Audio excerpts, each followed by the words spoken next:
In today's episode, we're talking about facing your fears once again in order to achieve wealth. Let's find out why it's so important.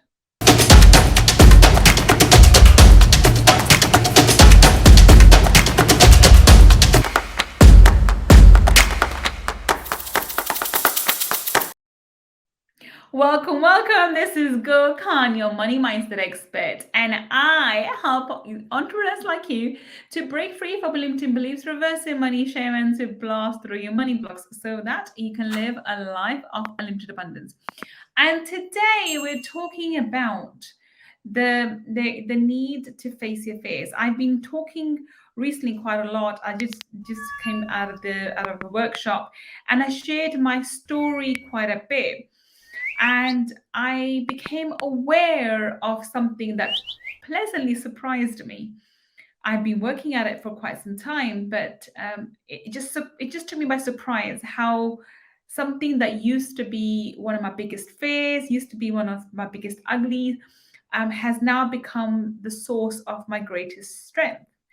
And I realized this is a pivotal moment because now I feel empowered, even more so than before, to go towards my goal, and especially the goal of becoming wealthy. And let me share.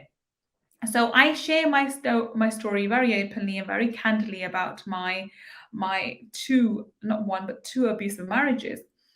And up until recently, I've shared it, and I've almost like worn it with like tried to wear it like a badge of honor, like I do my dyslexia. I'm severely dyslexic, and therefore I fumble over my words, and especially when I'm writing, my handwriting's atrocious, and my spelling's even worse. But I accept that element about myself, that I am dyslexic. I'm severely dyslexic, and I wear it with a badge of honor. And I was trying to achieve this with my two divorces. And I have to say I was trying because I didn't quite get there. When I've shared my story during this two day workshop, I shared it, and I always do, and it occurred to me I no longer have any embarrassment, any fears around it. And I know we've all heard the story in the past that if you're afraid of something, when you turn around and face your fears, you find your fears disappear. But it's one thing to talk about it. It's a second thing, it's another thing altogether to actually experience it, to go through it. I have spoken very openly for the past 5 years about both of my divorces. But I come from, for somebody in the Western culture, that's probably not a big thing. But I come from the South Asian culture. My parents are from Pakistan, so they were born in India, so India, Pakistan, that's the kind of culture I belong to. And my husband, the second one especially, was from Pakistan. He's born and brought up in Pakistan. And he actually said this to me, which I think struck a chord with me and stayed with me for the longest time, was this comment of his. I remember when we were on the brink of getting divorced and I was filing the paperwork. And he said to me, "Go, even after everything I've done," and he admitted it, he didn't deny. By this point, obviously, everything had come to light. His many indiscretions. He had been cheating on me since we got married. So we were only married for about just over 7 years. And right from the beginning of the marriage, he had been cheating, and there was lots of interesting characters in his life with casinos and gambling and prostitution and whatever else, and all sorts of interesting lifestyles that he had. And I think he got over the point of denying everything now, and he was fully open to admitting it. And he said to me very, very blatantly and openly, when he didn't want to divorce me, obviously I was asking for a divorce, and I said we need to separate, and we are divorcing. I think his last comment, which stuck with me, was, even after everything I've done, everything. He said, even after everything I've done, no one's going to blame me. No one's going to say a word against me. They're all going to blame you. They're all going to call you a divorcee who's been divorced twice, a woman who has one child from one husband and another child from another husband, they're going to look down upon your character, because I do believe, and I have always held myself to be a pious woman. They are going to question your character. People are going to question who you are and point fingers at you. No one's even going to raise an eyebrow at what I did or what I didn't do. No one's going to blame me. And even though I brushed this comment off at that time, I think this comment stayed with me the most, because somewhere in my energy field, somewhere in my mind, I sort of agreed with this, that somehow his actions and his behavior and his indiscretions and everything that he'd done would be ignored, and I would be stigmatized and I would be blamed for being divorced twice, even though nothing I could have done would have saved this marriage. There was nothing to save in the marriage. There was absolutely nothing.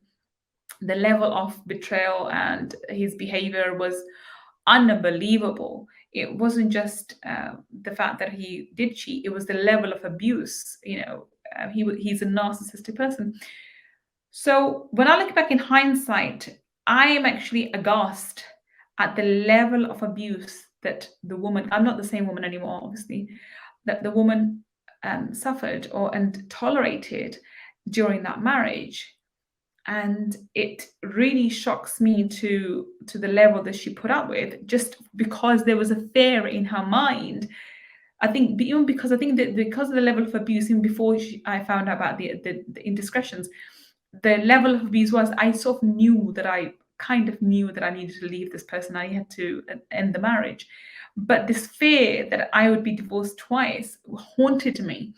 And it stopped me. But unfortunately, when I found out about his affair, and it was obviously I literally caught him red-handed, there was no going back from that moment. And I had made a decision then that I was going to leave.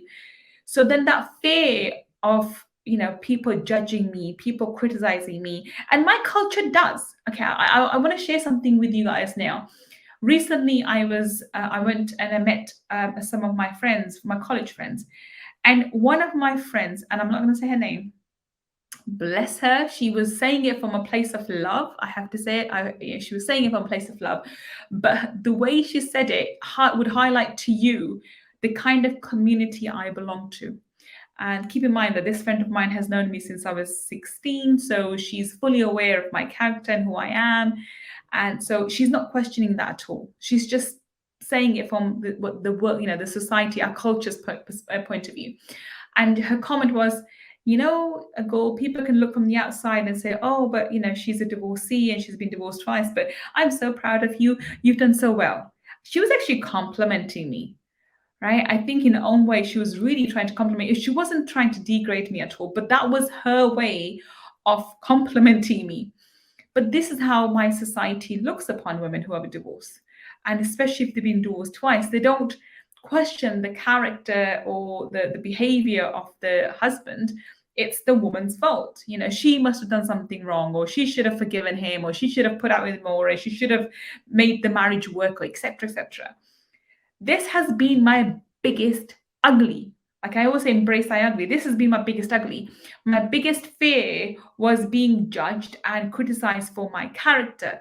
And therefore, I look back on both marriages, I know that I did everything I possibly could to make those marriages work. And I only walked away from them at the point when there was no return, both times. Once when it was physically abusive, and secondly, when it was highly, highly abusive, and I caught him in the act.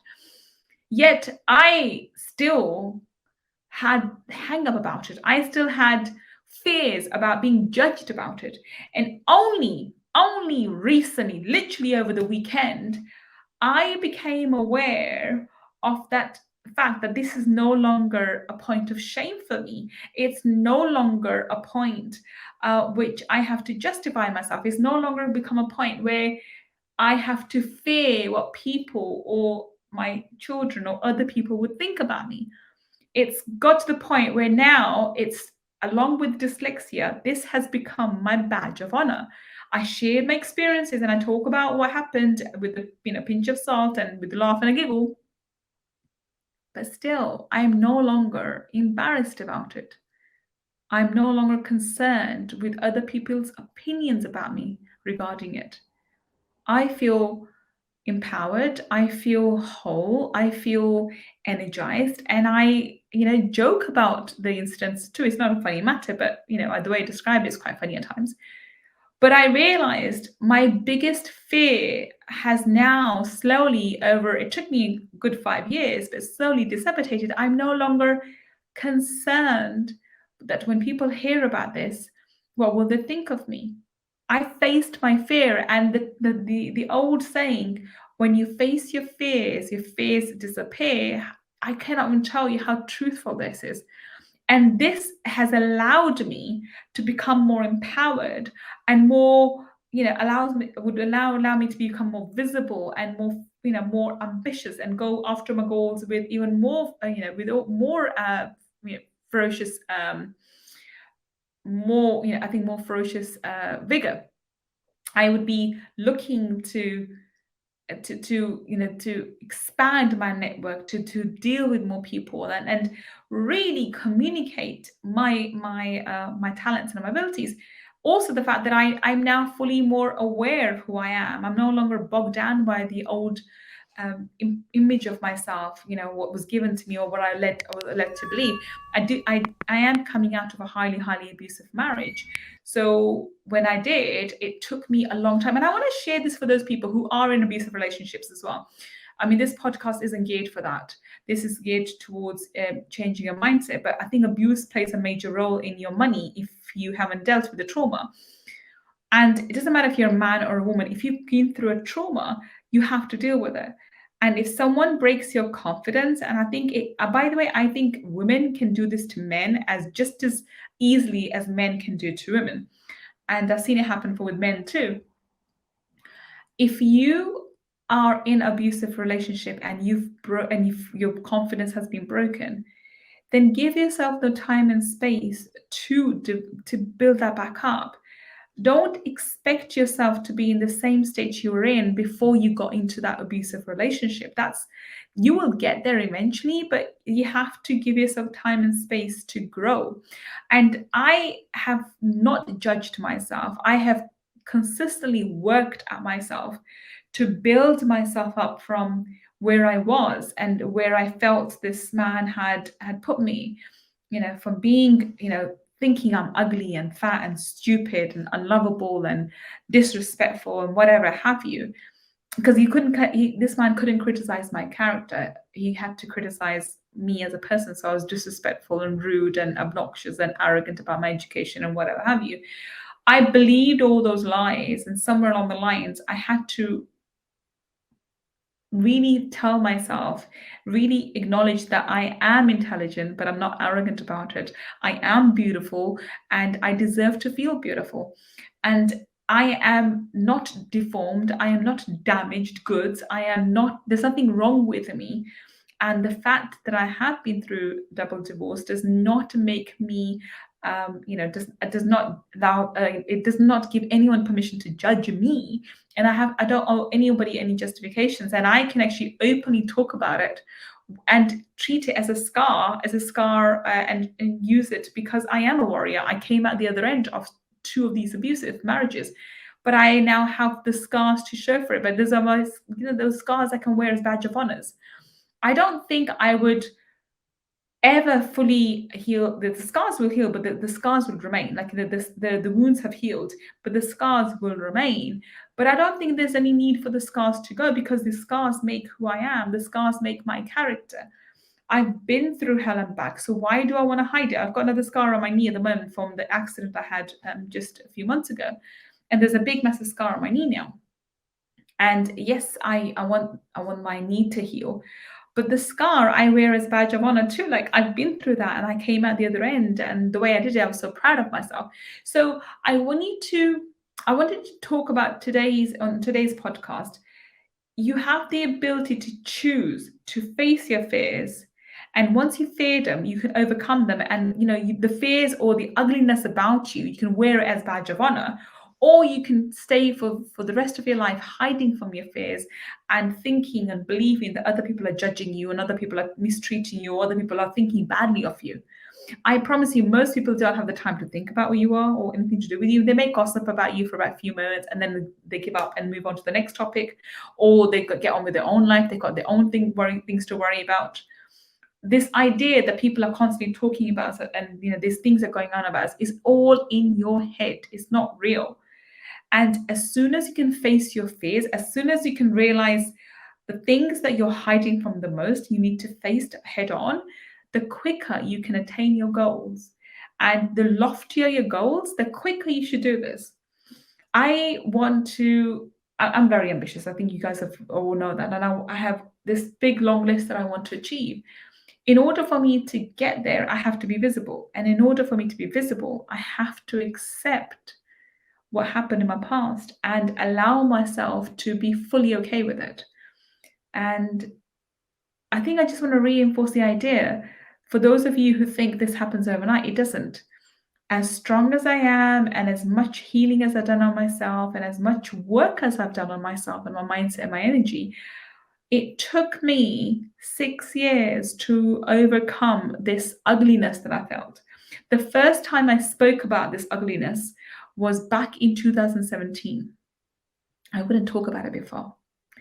And it took a whole year for me to have the courage to discuss it. And I remember I did a Facebook Live and I talked about this, about what happened. And I mentioned about the first time ever that this is what Irfan had said to me.